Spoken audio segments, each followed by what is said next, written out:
সবার জীবনে এমন একটা সময় আসে যখন মানুষকে অনেক কঠিন পরিস্থিতির সম্মুখীন হতে হয়। প্রথমে সবাই হয়তো তোমাকে অবিশ্বাস করবে, অবহেলা করবে, তোমাকে দয়া দেখিয়ে সাহায্য করে নিজে বড় হবে। কিন্তু নিজের ওপর যদি ভরসা আর বিশ্বাস থাকে তাহলে সব কিছু সম্ভব। চলো তোমাদের আজ একটা গল্পের মাধ্যমে বোঝাই। গ্রামের এক প্রান্তে জীর্ণ কুঁড়ে ঘর। অয়ন বছর ১৮-র এক যুবক, যার পরনে ছেঁড়া জামা। তার বাবা নেই, মা অসুস্থ। গ্রামের অবস্থাপন্ন মানুষজন তাকে সাহায্য করতে চায়, কিন্তু অয়ন মাথা নত করে প্রত্যাখ্যান করে। গ্রামের মোড়ল বা কোনো ধনী ব্যক্তি অয়নকে ডেকে বলেন, বাবা অয়ন, এই কিছু টাকা নে, তোর মায়ের চিকিৎসার জন্য কাজে লাগবে, ভিক্ষা নয়, সাহায্য হিসেবে নে। অয়ন শান্ত অথচ দৃঢ় গলায় বলে, আপনার দয়ার প্রয়োজন নেই কাকু, আমি নিজের পরিশ্রমে যা উপার্জন করব তাতেই আমার মায়ের চিকিৎসা করাবো। আপনার সাহায্যের ওপর নির্ভর করে আমি আত্মসম্মান হারাতে চাই না। মানুষ তাকে অহংকারী বলে গালি দেয়, কিন্তু অয়ন বিচলিত হয় না। অয়ন মাঠে কাজ শুরু করে। সে মাটি কাটে, পরের জমিতে খেটে যা পায় তাতে কোনো মতে সংসার চলে।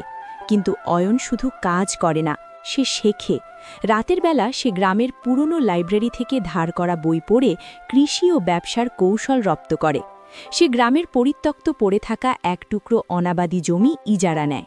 তার কাছে মূলধন নেই, তাই সে বাঁশ এবং খড় দিয়ে নিজেই সেচ ব্যবস্থা তৈরি করে। প্রথম বছর বন্যায় তার ফসল নষ্ট হয়ে যায়। মানুষ তাকে বিদ্রূপ করে, বলেছিলাম না সাহায্য নিয়ে নিলে আজ এই অবস্থা হতো না।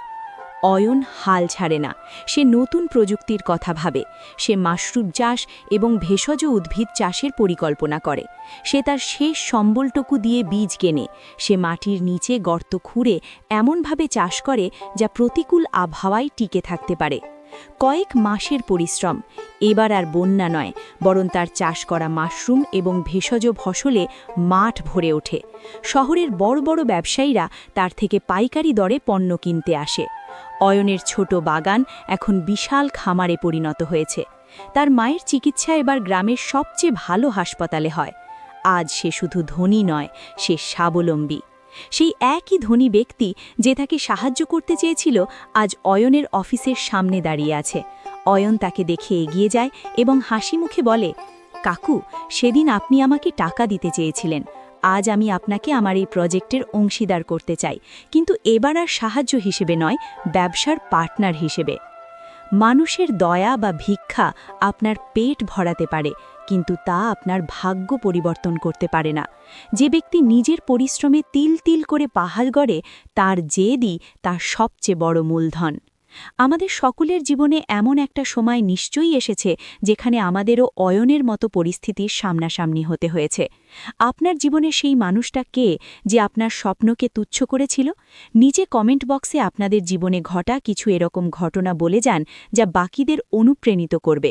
ভিডিওটি ভালো লাগলে লাইক দিন এবং আপনার প্রিয়জনকে শেয়ার করে তাদের মূল্য মনে করিয়ে দিন। সাবস্ক্রাইব করতে ভুলবেন না।